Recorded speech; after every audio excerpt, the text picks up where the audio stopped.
No? Sige, bago ako magpatuloy sa aking pagsasalita, sige, nakatayo na kayo. Buksan natin ang ating mga Biblia.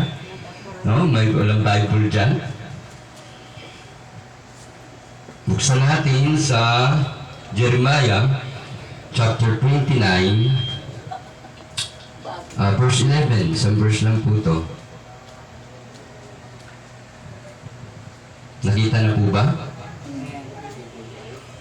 Jeremiah chapter 29, Jeremias. Ito po, sa Tagalog, Kapitulo 20, talatang 11. Okay. Ganito po ang sinasabi, no? Babasahin ko po. Sundan na lamang po ninyo sa inyong mga mata. Jeremiah chapter 29, verse 11. Sapagkat batid kong lubos ang mga plano ko para sa inyo. Mga planong hindi nyo ikasasama, kundi para sa inyo ikabubuti. Ito yung mga planong nagdudulot sa inyo ng kinabukasang punong-puno ng pag-asa. Let us pray. Panginoon, dakilang Diyos, marami pong salamat o Diyos. Purihin ka sa iyong mga salita na aming pagbubulay-bulayan ngayon, Panginoon. Marami pong salamat sa patuloy na pag-iingat niyo at dinako niyo po muli kami rito, O Diyos, upang kami po ay sumamba, Panginoon, no? At purihin ka, Panginoon, upang kami magkaisa-isa sa aming pagkaisa, sa aming diwa, sa aming kaisipan, sa aming pananampalataya. Purihin ka, O Diyos, patuloy po dalangin namin na kumilos ka sa aming kalagitnaan ng banal na Espiritu, at gayon din po, Panginoon, ay pagpalain mo ang iyong mga salita. Patawarin niyo po kami sa aming mga nagagawang pagkakamali, Panginoon. Pagkakamali na nagawa ng aming mga pag-iisip, pananalita, at higit sa lahat ng aming mga gawi. O Diyos, patuloy na kami po'y maging karapat-dapat, Panginoon, na tatanggap ng iyong mga salita.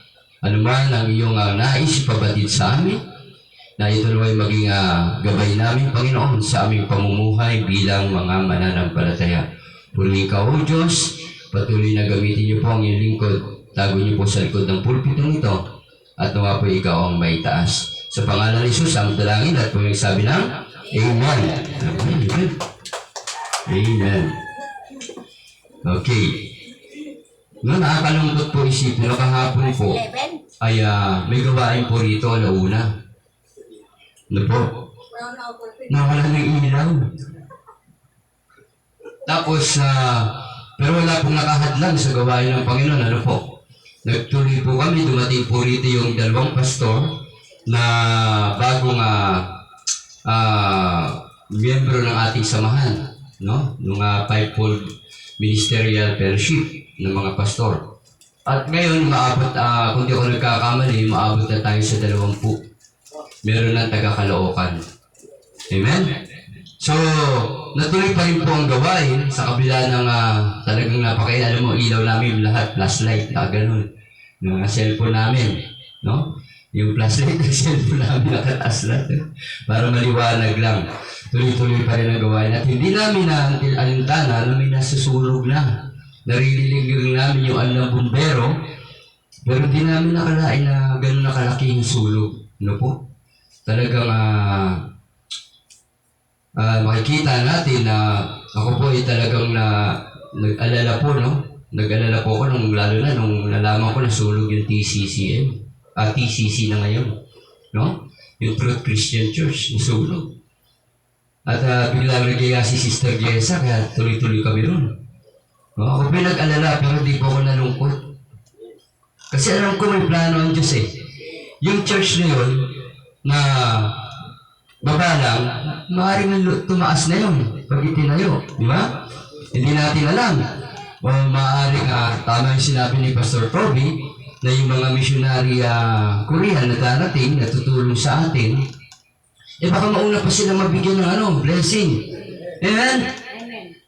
So, makikita natin lahat ng nangyayari sa buhay ay sa atin, lalo na sa ating higit sa ating mga mananampalataya, there is a purpose in our life. No? Lagi po natin tatandaan yan. Meron pong plano ang Diyos, meron pong gustong ipabatid sa atin ang Diyos. No? Na minsan hindi natin malubos maunawaan.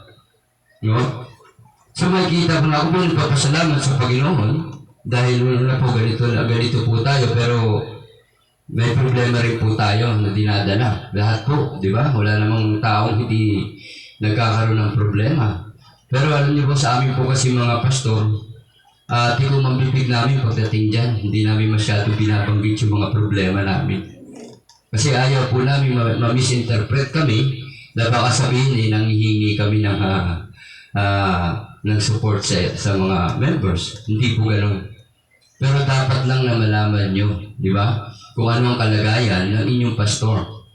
Ano po? At ako'y nagpupuri pasalamat sa Panginoon dahil po sa kabila ng aking full-time sa gawain ay hindi pa rin po siya nagkulang. Ano po? Yung mga problem ko na ilang beses nangyari, una sa anak ko na disgrasya sa motor, kailangan ko ng pera, na-survive. Tapos ngayon naman, yung nanay ko naman, no? Kaya pagkatapos nga nito, lipad na naman ako roon.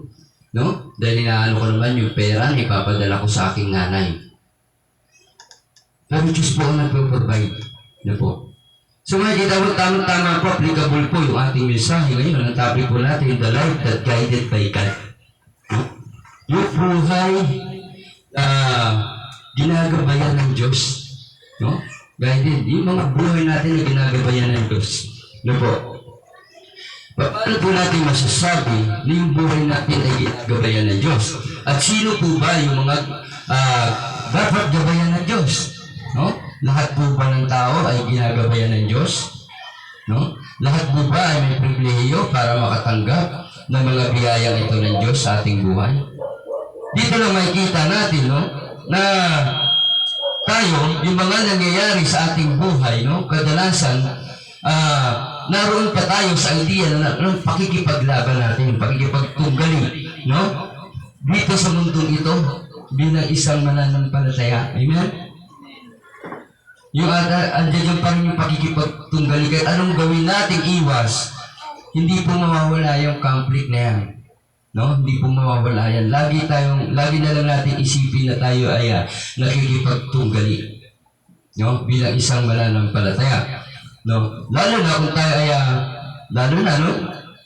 minsan kung tayo napalaki doon sa reliyon na nababatay sa batas na paniniwalaan na ang kahirapan ay plano ng Diyos. Totoo nga ba ito? Na ang kahirapan daw ay plano ng Diyos upang manatili tayong malapit sa Kanya. Is that right? No? Yun po yung kinagistan natin sa ating real na ang lahat ng nangyayari sa mundo ay plano ng Diyos. Plano ba ng Diyos na ikaw ay makulong? Nais ba ng Diyos na ikaw ay makapatay? Ha? Nais ba ng Diyos na ikaw ay magnakaw? Nais ba ng Diyos yun? Plano ba ng Diyos yun? Sipin po natin. Plano ba ng Diyos na tayo maghirap? Hindi. No? It is a matter of choice. Kaya binigyan tayo ng free will. Meron tayong kalayaan na pumili. No? Magpasya sa ating buhay. Kung sa tama ka o sa mali ka. Kung sa Diyos ka o hindi. Di ba? It is a matter of choice. Kahit anong gawin ng ating Panginoon sa atin, kung hindi natin tatanggapin yun, walang mangyayari. Walang mangyayari. Matatagal na po tayong mga Kristiyano. Alam na po natin na magagaling pa nga yung mga Kristiyano pagdating sa Bible. Dahil yung mga pastor. Totoo lang yan. Napakaraming akong kilalang Christian member lang pero ang gagaling sa Bible. No? Pero ang tanong, paano nila ito ina-apply sa kanilang buhay? No? Paano nila ito ina-apply? So yung buhay na guided by God, the life that guided by God, no? Sabi nga rito sa ating binasa kanina, di ba? Sabi niya rito, sapagkat batid kong lubos ang mga plano ko para sa inyo. Mga planong hindi nyo ikasasama. O ito pa lang, mali na itong sinasabi na ang mga nangyayari sa atin ay plano ng Diyos lahat. No? Diba, sabi niya, mga planong hindi nyo ikasasama, kundi para sa inyong ikabubuti. That's why merong purpose. There's purpose in our life. Hindi po natin, huwag po natin isang tabi na tayo bilang mananampalataya, tayo ay lagi nandoon lamang sa pagkakataon, sa panahon na tayo laging masaya lamang, na lagi may blessing, na tayo natatanggap. Pagdating dun sa mga pagsubok, trials, no, na dumarating sa ating buhay, wala na. Sasabihin natin, wala na yung Diyos sa atin, malayo na. Di ba? So, hindi sa ating ikasasama, hindi sa ating ikabubuti. Ito yung mga plano na nagdudulot sa iyo ng kinabukasan punong-puno ng pag-asa. Ito po. Kuminsan kasi, sa katunayan po, kuminsan na hindi man natin aminin, talagang kulang tayo sa kaalaman. Amen? Kulang talaga tayo. Kahit sabi mo, ang pastor, kapag-aaral na yan, marami ng ministry, marami ng pinagdaanan yan, kulang pa rin yan. Hindi ba sapat yan?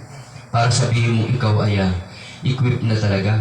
Para sabihin mo ikaw ay alam mo na lahat. Pag sinabi mo, meron natiklaim nito, alam na niya lahat eh. No? Pag sinabi mo alam mo na lahat, perfect ka na. There is no perfect. Isa lang ang perfecto, ang ating Panginoon. Amen? So makikita po natin yung plano ng Diyos sa atin. Bakit? Nangyayari tayo, Kristiyano na, parang iniisla niya natin nakikita, failure tayo eh. Di ba? Bakit ganun, Panginoon? Naglilingkod naman ako sa iyo. Nagbibigay naman ako sa iyo. No? Meron mga ganun eh. No? Nagtatatapos, bakit ganun? Lahat ng plano ko ay failure. Hindi po naisa sa katuparan. Bakit? Pagtanggang ngayon, Panginoon, nung ako po'y bago mananampalataya, sabi ko, pag ako'y naging Kristiyano, dahil naniwala ako sa salita ng Diyos, bago lang ako eh. Hindi niya ako paghihirapin. Hindi. Alam niyo po, nagpatatag sa akin sabihin, ikahirapan, hindi yung kaginhawaan. Yun po nagbigay katatagan sa akin sa ministry. Ilang taon na ba ako sa ministry? Mahigit 30 taon na ako sa ministry. Tatagal ba ako ng ganun katagal kung puro ano lang, kasiyahan lang? Kasi kung puro kasiyahan lang, pag dumating yung kalungkutan, wala na ako. Yun po ang nagpatibay. Dumating na po sa akin sa point na ako po sumusuko na. Sinasabi ko na sa Diyos na ayoko na. Dumating sa akin matinding pagsubok ng kahirapan. Ang anak ko'y halos mamamatay na. Pero hindi. Kaya tayo, tandaan po natin mga Kristiyano, pag tayo po ay tunay na mananampalataya ng Panginoon, kahit anong tago mo, anong layo mo sa Diyos, babalik ka ng Diyos. Amen? Ibabalik at ibabalik ka ng Diyos. Ganyan po ang Diyos. Hahanapin ka niya. No? So, kita natin na failure. Ano ba dapat natin gawin para tayo ay guided by God? Na tayo ay maging maayos sa ating pamumuhay o ang lahat ng ating issues ay may sakatuparan. Una-una na po rito, dapat ang plano natin na inaayon sa layunin ng Diyos. Amen? Dapat ang plano natin sa buhay, lalo tayo Kristiyano na, dapat naayon yan doon sa layunin ng Diyos. No? Hindi po sa ating nais. Isang dahilan kung bakit hindi tayo nagtatagumpay sa mga plano natin sa buhay, hindi tayo nagpapasailalim sa Diyos. Amen? Ano sabi ng Proverbs chapter 3, verse 5 to 6? Okay, basahin po natin. Kung sino pong wala dyan, pakibasa na lang po. Naon na makapagbuklat. Proverbs chapter 5. Chapter 3, verse 5 to 6. Masarap po basahin ito. Okay. Okay, ito mo sinasabi. Tumiwala ka sa Panginoon ng buong puso mo at huwag kang manalig sa iyong sariling kaunawaan. Kilalanin mo siya sa lahat ng iyong mga lakad at kanyang ituturo sa iyo ang mga landas. Amen? No? Ang linaw na kaya sinabi, tumiwala ka sa Panginoon ng buong mong puso. Huwag kang manalig sa iyong sariling kaunawaan. Bilang isang mananampalataya, kailangan yung pagtitiwala. Yung pagtitiwala ay bunga ng ating pananampalataya. Amen? Bunga yan ng ating pananampalataya. So dapat, upang tayo magtagumpay, kailangan tayo pasailalim sa Diyos. Hindi tayo malalangan doon sa ating sariling kaunawaan. Ano po? Dapat naroon yung ating tiwala na ang lahat ng bagay ay mangyayari dahil sa Diyos. Amen? Mangyayari dahil sa Diyos, hindi mangyayari dahil sa ating kagustuhan. Amen? So dapat doon, nandoon yung katagumpayan. Bilang mga Kristiyano, wala tayong ibang pagpipilian po, kundi yung tama lang. Hindi tayo pwedeng maging mali. Amen? Although tayo ay nagkakamali, pero lagi nating pagsumikapan na yung tama ang ating pipiliin. Ang sabi ng 2 Timothy chapter 2 verse 15, pagsumikapan niyo. Study to show thyself approved unto God. Your workman needed not to be ashamed, rightly dividing the word of truth. Amen? Pagsumikapan na maging approved tayo sa harapan ng Panginoon. Hindi natin sinasabing tayo ngayon Kristiyano, perfecto na tayo, no? Pero naroon pagsumikapan, no? Ando din yung word na pagsumikapan. Kaya hindi po ba pwedeng tayo nanampalataya sa Panginoon, naligtas na tayo, ando na yung biyaya ng Panginoon, titigil na tayo ron, hindi po. Hindi tayo dapat huminto ron. Kailangan pa nating sumunod. Amen? Alam niyo po yung tinatawag natin na elements of faith. Alam niyo po yung elements of faith? Submission, obedience, 100% trust. Yan yung mga elements of faith. Di ba? Yung grace, yung nandun yung pag-ibig, nandun yung kababaang loob, that is all elements of faith.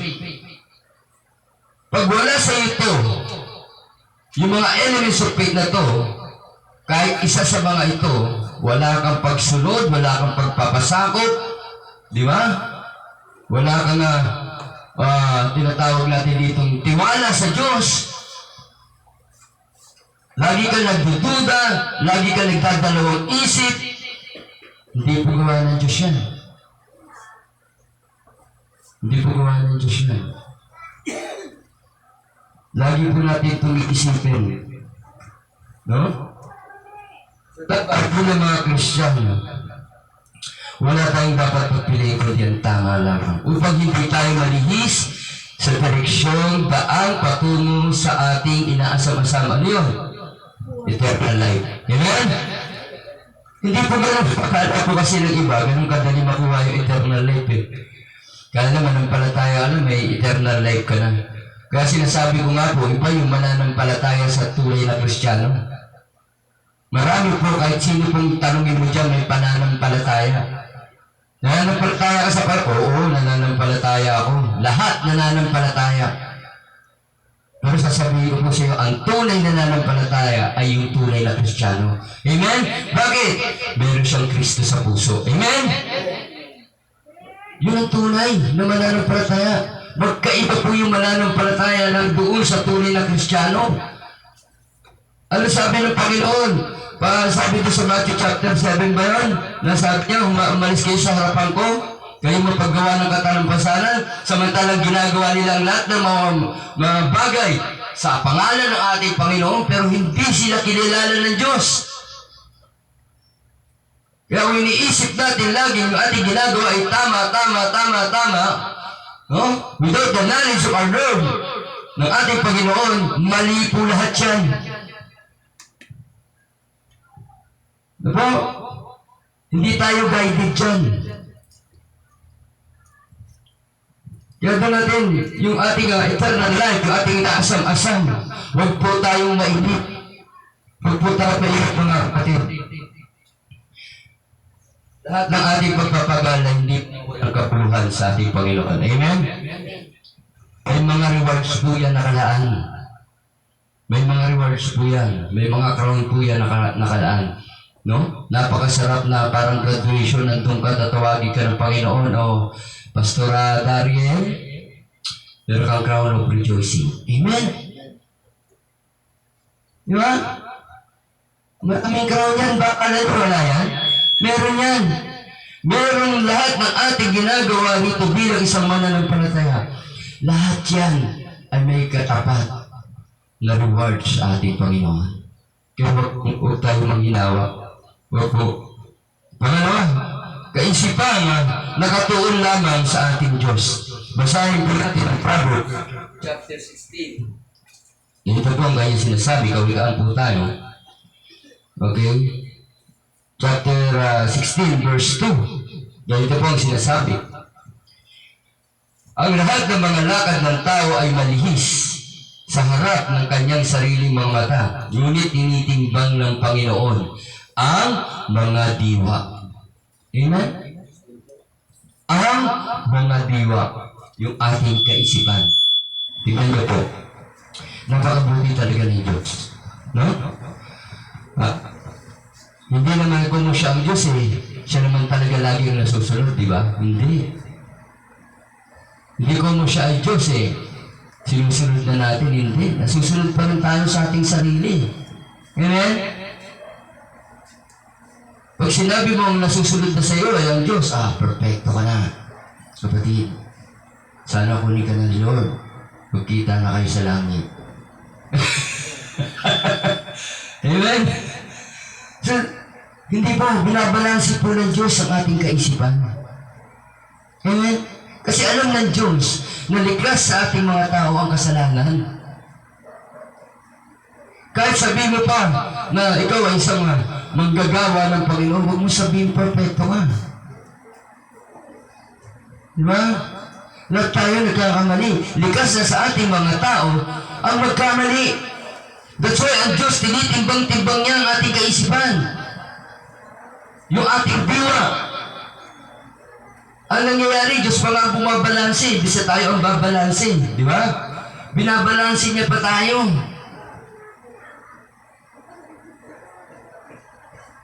Kaya minsan, that's why, yung ating panalangin minsan na hindi natutugon. Binabalansin ng Diyos yun, yung according to your motive. Amen? According to your motive and according to your heart. Ang puso at kaisipan connected yan. Lagi po natin matatandaan yan. Kaya minsan, bakit ganito? Ang tagal ko na naglilingkod sa Panginoon, wala pa rin akong kotse. Ang tagal ko na naglilingkod sa Panginoon, wala pa rin akong bahay. Ang church ko, ito pa rin. Nabago ng konti, maligaya na tayo. Natagis. Wow, amen, natagis. Wow, amen, nakisabi.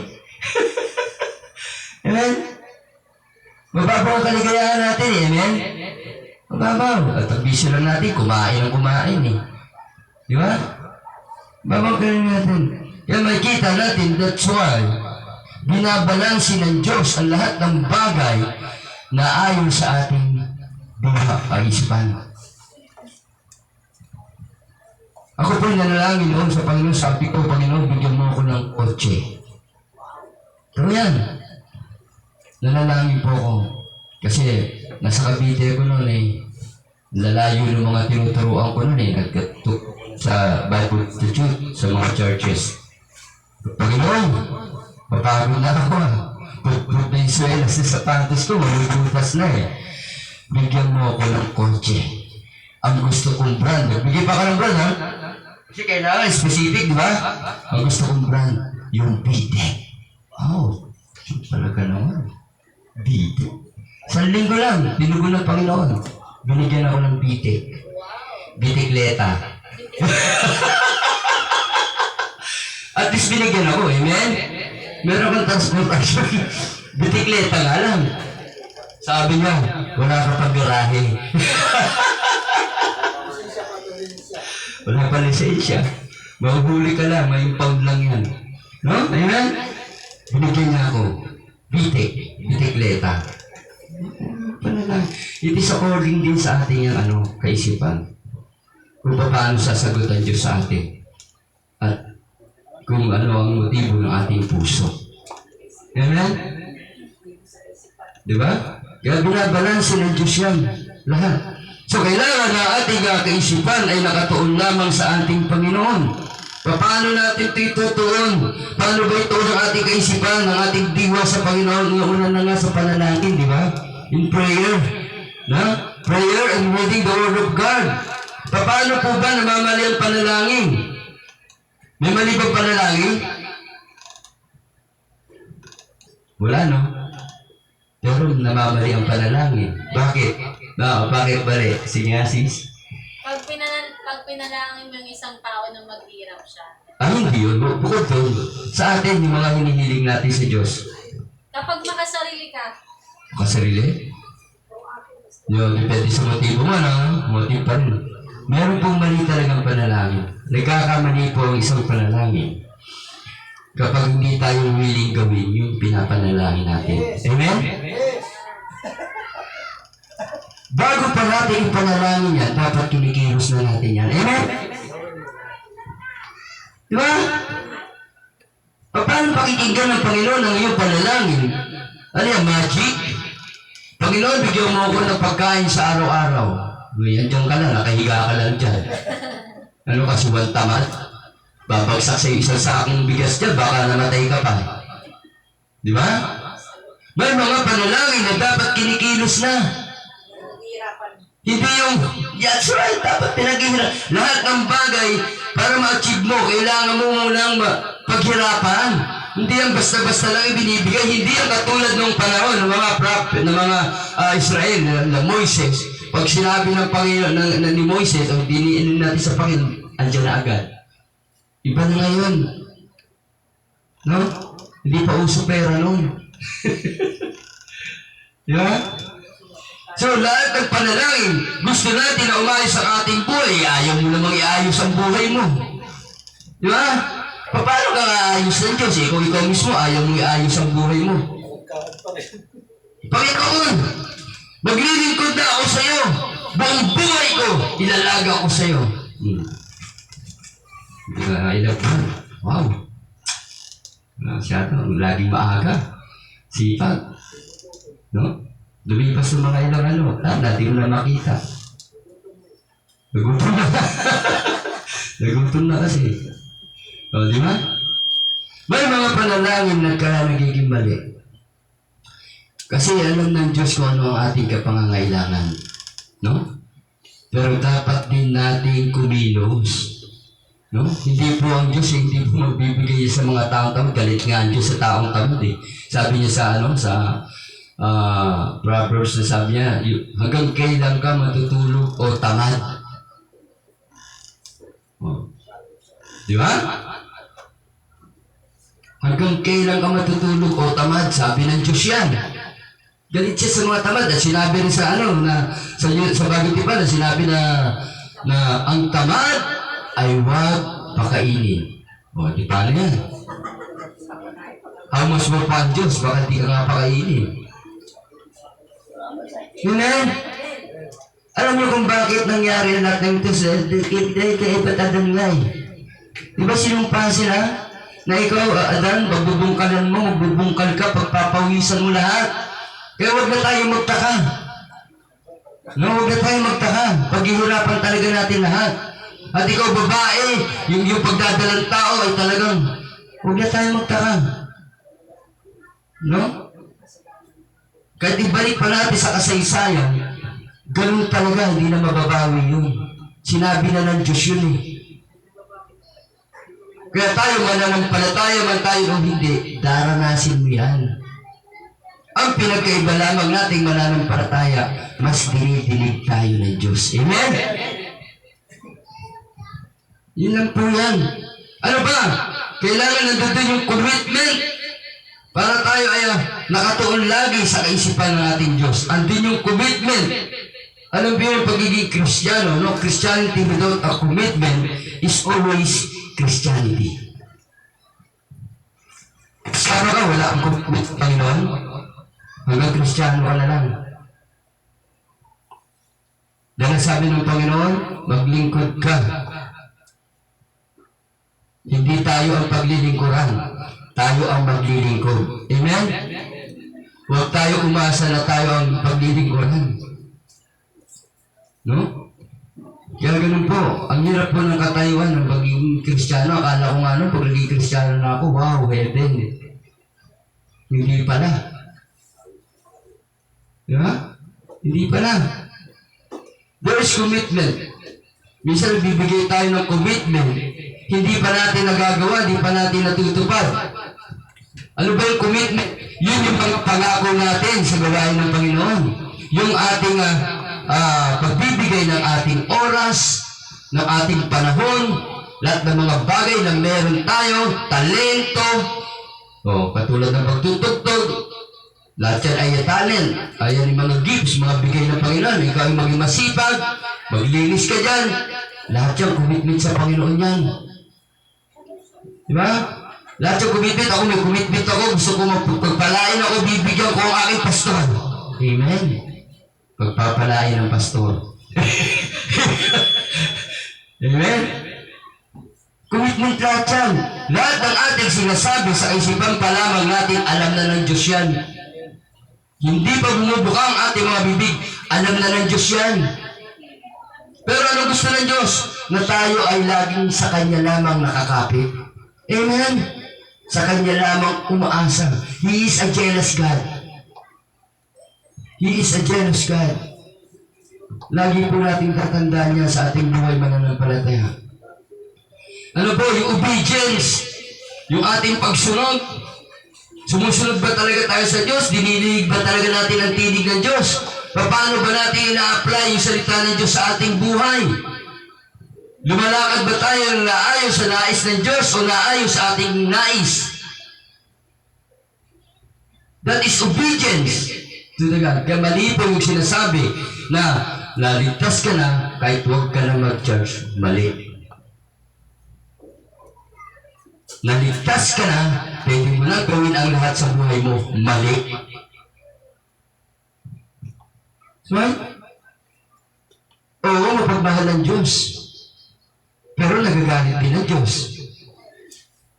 Lalo tigit sa mga taong gumagawa pa ng yung alam na niya na mali, ay ginagawa niya pa rin. Ito, alam natin ang ating sarili nung hindi pa tayo mananampalataya. Pero nananatili ka sa buhay na yun. Huwag natin ang tayo na itakwil tayo ng Diyos. Alam mo ang church, tayo po ang church. Sabi nga, tayo, mananampalataya. Sabi nga, even the gates of hell cannot prevail against it. Bakit? Kasi tayo po yun, mananampalataya. Nasa atin, our body is a temple of God. Narito sa atin ang banal na Espiritu. How can the devil prevail against us? Wala. And this building, this is only a church hall. Dito lamang tayo tinitipon ng Diyos, tayo mananampalataya para tayo ay magsama-sama. Magpalakasan. Magbigayan na magkaroon ng pagtutulong-tulungan. Unity. No? Ito yun. But when the church is us, tayo yun. Diba? Makikita natin. Dapat nandun yung ating pagsunod. Yung obedience. Ang church ay parang tahanan yan eh. Mayroong tatay. Mayroong nanay. May ate, may kuya, may bunso. Amen? Tayo bilang mananampalataya, tayo ay family of God. Amen? Pamilya tayo ng Diyos. That's why I believe in theocratic form of government in church. Theocratic means God's rule. Theo means God. Kratic is rule. God's rule. No? Sino ang ulo na simba ng iglesia? Ang Panginoon. And then the overseers is the pastors. Yung pastors, yun yung tumatayong ama. Amen? Tumatayong ama. At ang kanyang asawa ang tumatayong ina. Tignan po natin. Kaya nga po pag ikaw ay isang pastor, Umawa ka ng isang congregation, magre-reflect kung paano ka magdala ng pamilya mo sa bahay mo. Magre-reflect yan sa church. Why? Because you are now the father of the family of God. Magre-reflect yan. Kung paano mo i-handle ang pamilya mo, magre-reflect sa church yan. Kahit hindi yan nakikita, magre-reflect yan. Sooner or later, matidiscern yan ng mga mananampalataya. Amen? Kaya ganun ang church, isa tayong pamilya rito. Magkakaiba tayo. Tignan nyo, bakit tayo nagkakasundo-sundo? Bakit tayo pinagsama-sama? Because of God. Di ba? Dahil sa Diyos, pinagkaisa niya tayo. No? Meron tayong mga sinusunod sa tahanan. Sino ang kuya ng tahanan? Sino ang ate ng church? Sino? Yung mga malalago na espiritual. Hindi po binabase yan kung nakatagal ka ng Kristiyano. Hindi binabase yan sa edad. Binabase yan kung paano ka lumakad bilang isang mananampalataya. Amen? Yun ang panganay. At sino yung baby yung bunso? Yun yung mga baby in Christian pa. No? Yung hindi pa kayang lumuya ng mga karne. Gatas pa lang. That's why the church is a family. This is a home. Tahanan ito. Hindi po tayo naglalaro rito. And this building, it is our training ground. Dahil lahat ng ginagawa natin dito extended to the heaven. Amen? Kung paano tayo maamit sa Panginoon, kung paano tayo nagpupuri sa Panginoon, how much more pa kung nandun na tayo sa langit? Kaharap na natin ang ating Panginoon. That's why kailangan natin i-focus ang ating ang kaisipan sa ating Panginoon. Nandun yung ating katapatan, naroon yung ating contentment, yung pagiging kontento. Amen? Binigyan ka na ng Diyos ng tuyo, naghahanap ka pa ng baboy. Pasalamat ka, may tuyo. Binigyan ka ng corn beef, naghanap ka ng bagong. Amen?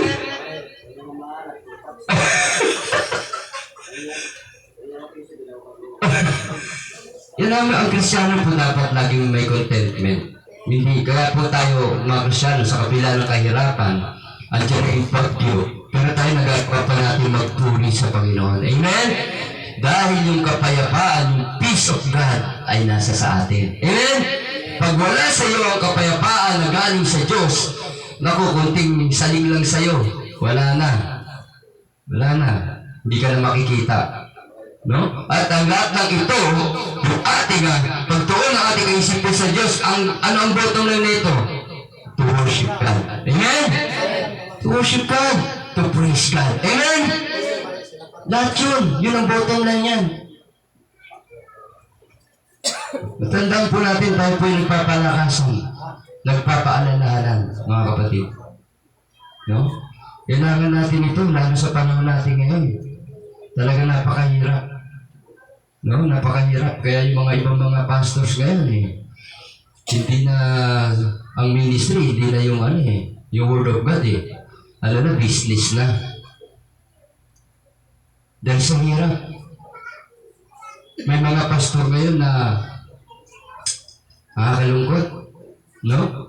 Tumitingin na sa pera, hindi na sa paglilingkod. Tignan niyo po, sabi ko pa, pag ang isang Kristiyano, isama mo dyan sa mga hindi mananampalataya, salo sila dyan, scramble. Hindi mo na makikilala kung sino Kristiyano. Amen? Hindi mo na makikilala.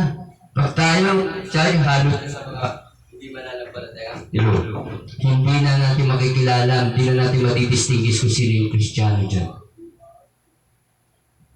Totoo lang.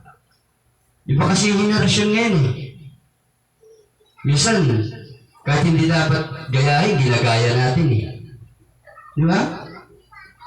Tignan mo, noong araw mo ako'y bago mananampalataya, kilala mo Kristiyano. Bakit? May bit-bit na Bible. Amen? Brother Jerry, lagi may bit-bit na Bible. Ako po, hindi ako nawawalan ng Bible kahit saan ako pumunta.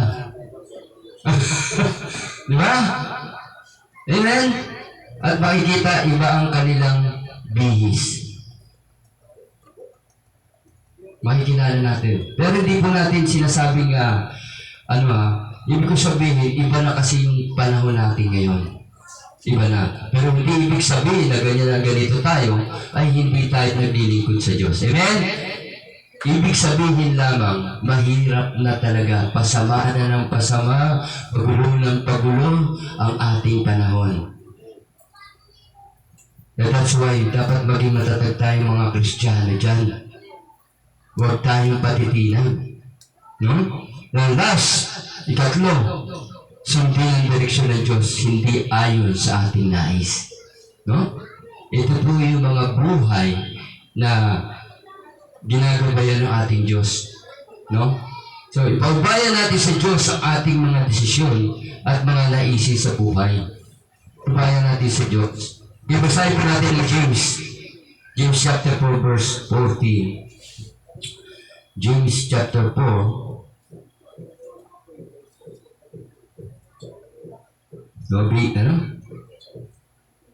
Santiago, Kapitulo 4, talataan 14 hanggang 15.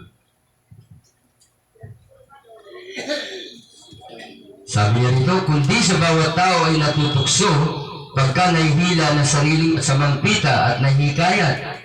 Kung magkagayon ang kahalayan, kung may paglihi ay manganganak ng kasalanan at ang kasalanan, pagka mali na ay mamumunga ng kamatayan.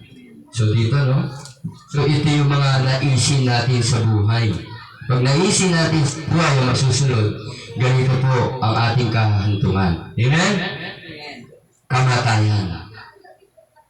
Diba? Meron po tayong tinatawag na dalawang kamatayan. No? Kamatayang pisikal at kamatayang espiritual.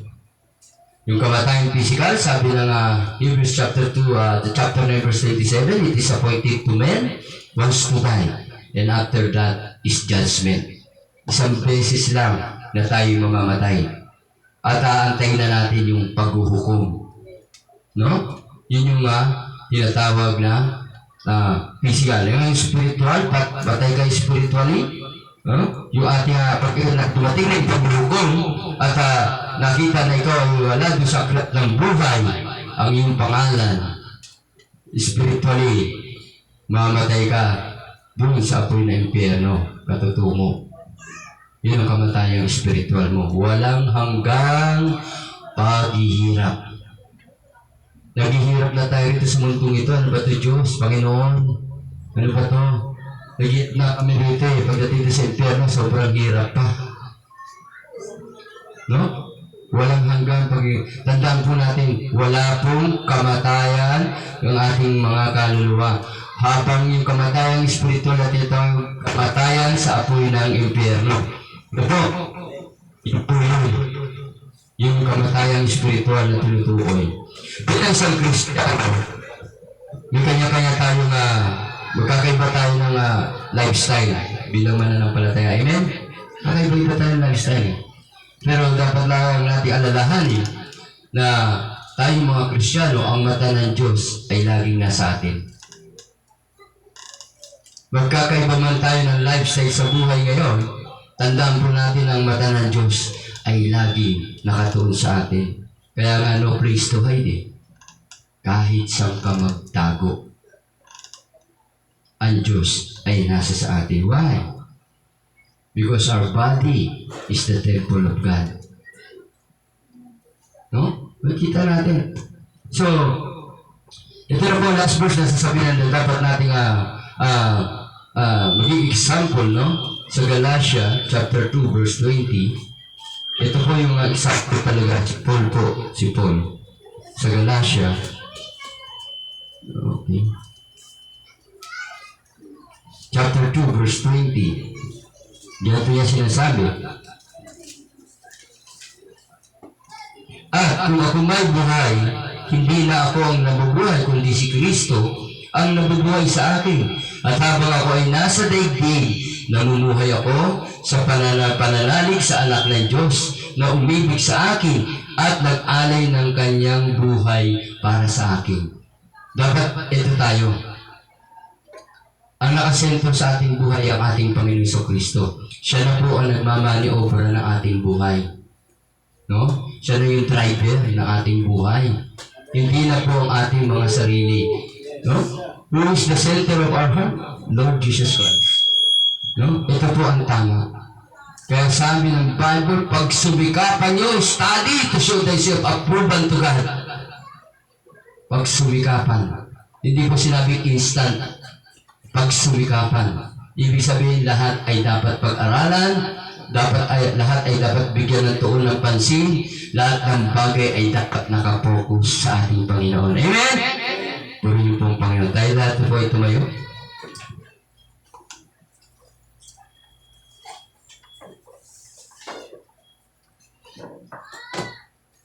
Let us pray. Panginoon, dakilang Diyos, tunay na napakabuti mo. Kulang po ang aming mga papuri pagsamba sa iyo. Ngunit Panginoon, kami po'y naniniluhod na lumalapit sa iyong habag at awa, na patuloy na kami po ay gabayan ninyo, patuloy na bigyan kami ng malinis na kaisipan at puso. Patuloy, Panginoon, na gabayan niyo kami sa aming pamumuhay bilang isang mananampalataya, O Diyos. Pagpalain niyo po ang bawat isa, O Diyos. Higit sa lahat, ang iyong mga mananampalataya sa disciple of Jesus Christ. Pagpalain niyo po ang iglesyang ito.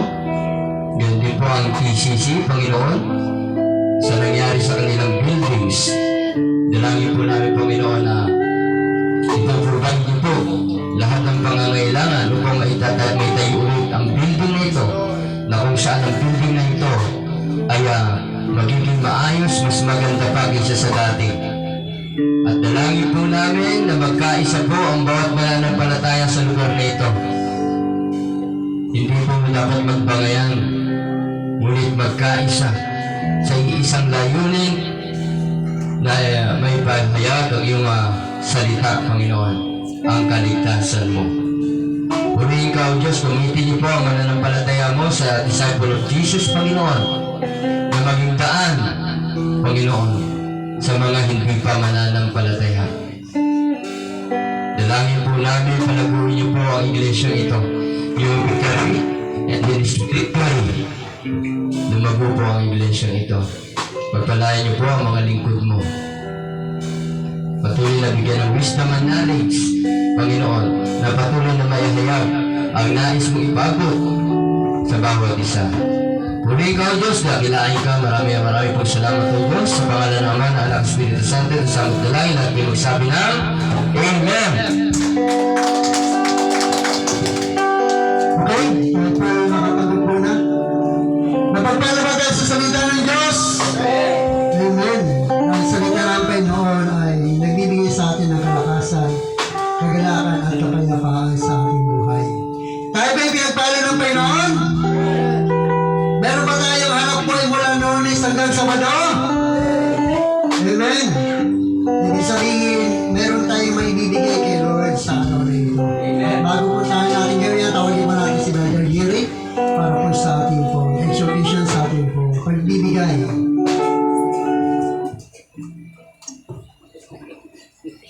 Tatay, di niyo sinama.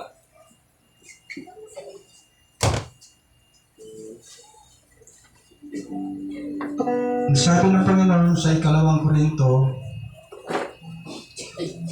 sa 9, mabasa po sa 6. Tandaan ninyo ito, ang nag-aasik ng kaunti ay mag-aani ng kaunti, at ang nag-aasik naman ng marami ay mag-aani ng marami. Ang bawat isa ay dapat magbigay ayon sa sariling pasya, maluwag sa loob at di napipilitan lamang, sapagkat ang ibig ng Diyos ay kusang pagkakaloob. Magagawa ng Diyos na pasaganahin kayo sa lahat ng bagay, higit pa sa inyong pangangailangan, upang may magamit kayo sa pagkakawang gawa. Sister Tracy.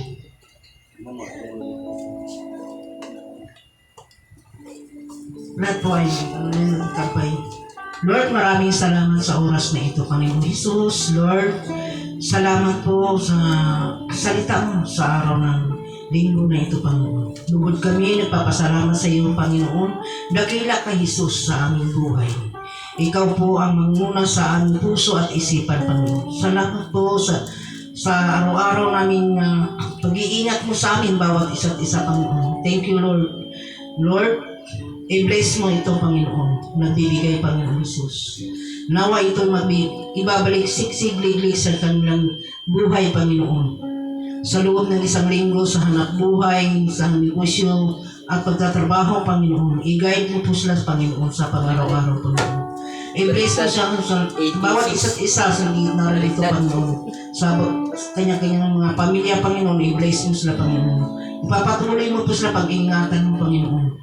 Salamat po, Jesus, sa araw na ito. Maraming salamat. Sa ngalan sama sa Anak Espiritu Santo, Jesus name, Amen. Okay, si Stefan, special number siguro. Yan. Special number ba ito sa announcement? Teka lang ha, kalimutan.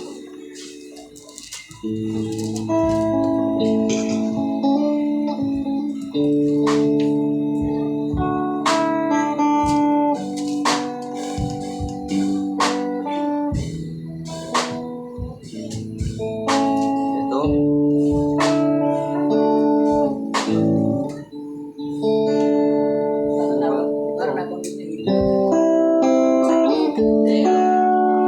Hawitan natin ang ating Panginoon.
tayo sa announcement.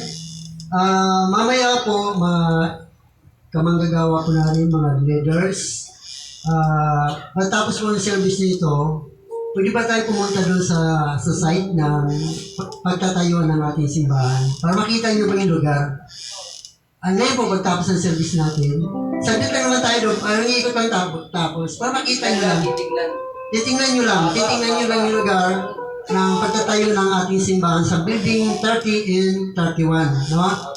Mahaba po yun. Kaya, para makita nyo kung ano yung pwede nyo itulong, kasi kailangan din natin tulungan. Kasi kailangan natin doon ng hollow block, kailangan natin ng simento, kailangan natin ng buhangin, kailangan natin ng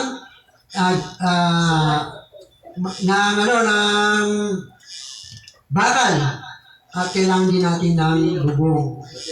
Materialis kailangan natin. Para kailangan makita nyo yung lugar.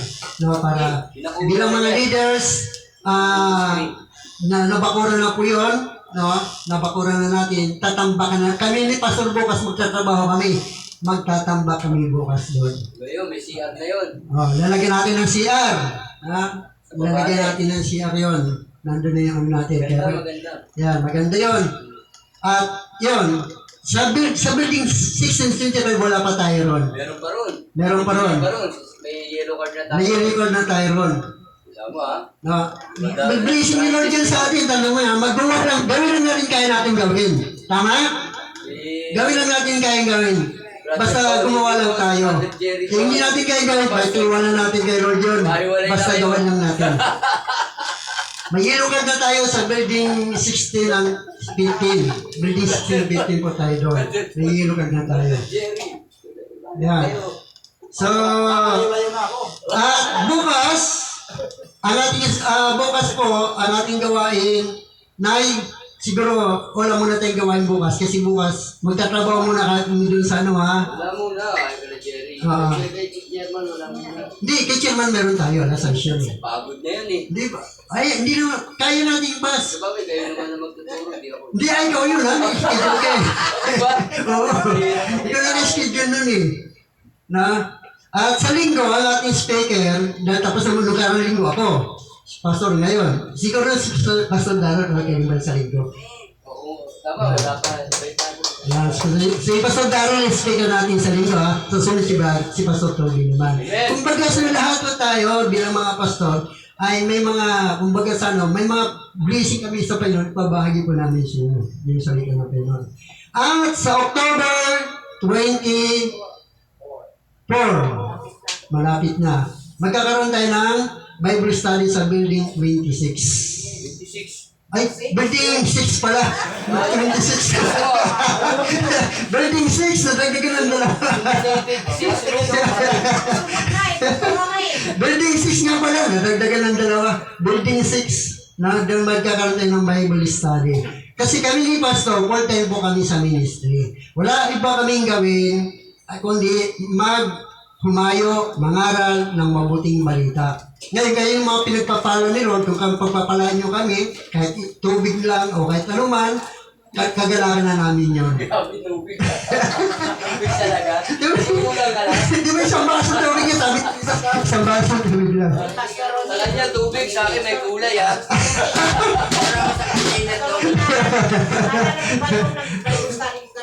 Oo nga naman. Ayan na. 25 years, ha? Pwede tubig. Nasa inyo mo yan, basta kami magalak na kami. Masaya na kami doon kung anong bibigay nyo sa amin. Masaya na kami, hindi kami basta importante, naglilingkod kami sa Panginoon. Nandiyan naman kayo lagi. Nandiyan kayo lagi. Sige. Siyempre sa akin negosyo na sa Kaita Plus, iyaano ko ulit ng mga yung tao para meron ulit dito DDF, tsaka check up. So, kaya alam mo, nagpapasalamat sa Panginoon kasi ang Presbyter Plus na humahayo na umaano rin. Sa Lightfield, dyan sana, tapat ang Agora, umayag ang pastor dyan, head pastor, si Pastor Shani. Kasi 4 ang church nila eh. Nagsabi sa akin, pwede ka brother pumunta kahit saan. Kasi napakaganda po ng Presbyter Plus. So lumalakad na siya. Tapos sa MCGI, kay Bro Hindi, doon sa may Pais. So yun, nakakausap ko na yung mga member doon. Sabi, bro, pwede yan. Kasi kape kailangan nila. O di ba? So nagbalita sa akin, ang tagal nilang kumilos si brother Naisir. So dapat sabi ko, may pera naman kayo, dapat nag-PE na kayo para pagpasok ng grupo doon, may ano na kayo sa kabila. Hindi naintindihan. So ibig sabihin, parang may utak talaga unggoy, pero hindi maganda na yung meron talagang tao, sinasabi ko, meron talagang tao. Kahit ako utak unggoy lang, gusto ko pagtanimin, bukas bunga agad, hindi tama. Ganun yun, utak unggoy rin. Pero ibig sabihin, meron talagang ganun. Pero sabihin, paliban natin. So papasok ulit ang ng Malabon, dating sa Katmon, papasok ng Mabay Tatla. So ibig sabihin, kung anong Panginoon, yun. So yan, maraming salamat pagka-oras, magkanulit namin ito ng BDF kasi yung mag-ano ko, product saka marketing. So, pasok siya kasi siyempre si pala pa-product hanggang sa lulot pa lang. Pero okay lang yan kasi umpisa lang po yun. Kaya kailangan yan. So, yun lang. Yan, ang Beta Pass po, business po yan. Kung gusto nyo mag-business, malaking bagay po yan. Dito, muling kay mga gusto makinig, mag-aaral kasi aralin din naman lahat ng bagay. Karagdagan yan. Habang tayo dito sa mundo, kailangan natin yan na mga business. Yung may gift sa pagiging business, no? Yan, malaking bagay yan. Marami na yung mayaman dyan. Yan. So, yun, matapos nito, tuloy-tuloy po tayo sa, parang ikot lang tayo. Ikot lang tayo. Siguro, tayo muna tayo lahat ay tumayo. Tayo dala ko sa awit. Siguro, papanalang ni Pastor Darrell sa ating panguling panalangin. Live yan, live. Live yan.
Praise God. Hallelujah.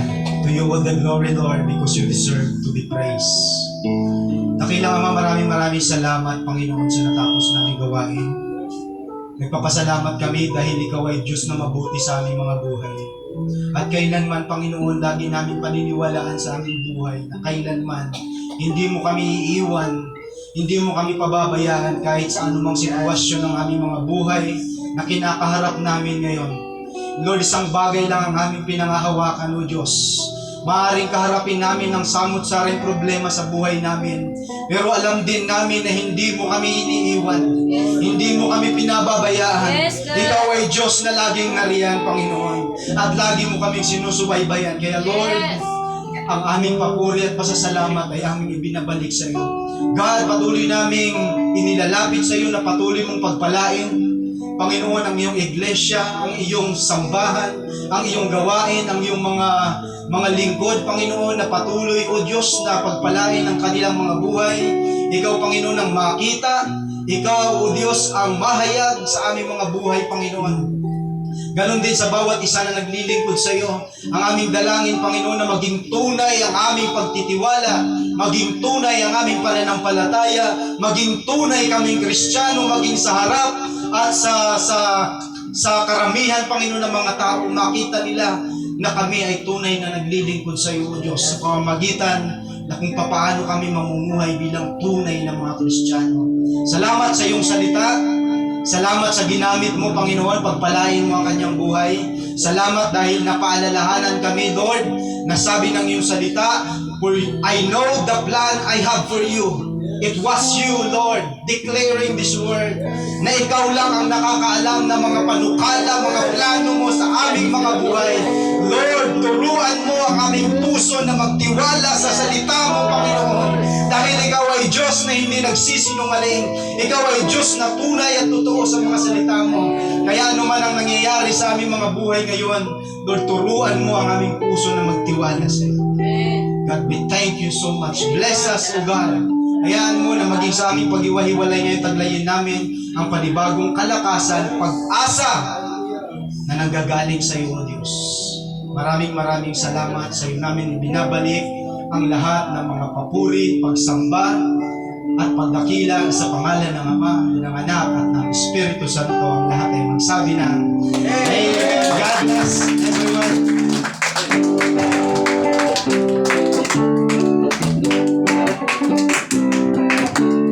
Ako'y maglilingkod kahit may pagsubok.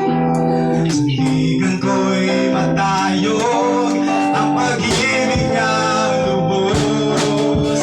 Tunay ko'y laging umiyak, di ako mapipili.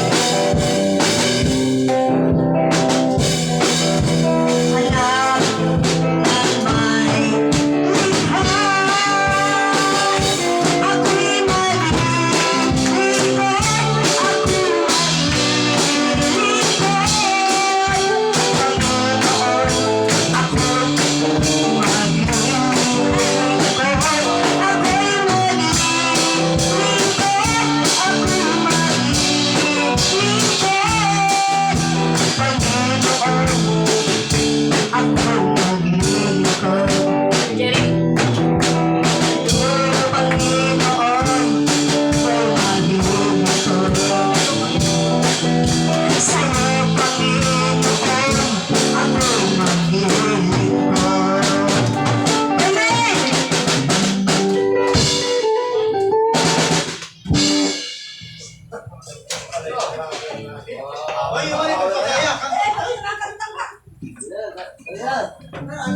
Ay, alis pala tayo. Kaya ko. Pwede. Kala ko mabigat. Baga pala. Kala ko mabigat. Pumersa pa eh, no? Pumersa pa eh. Pwede, dito lang muna.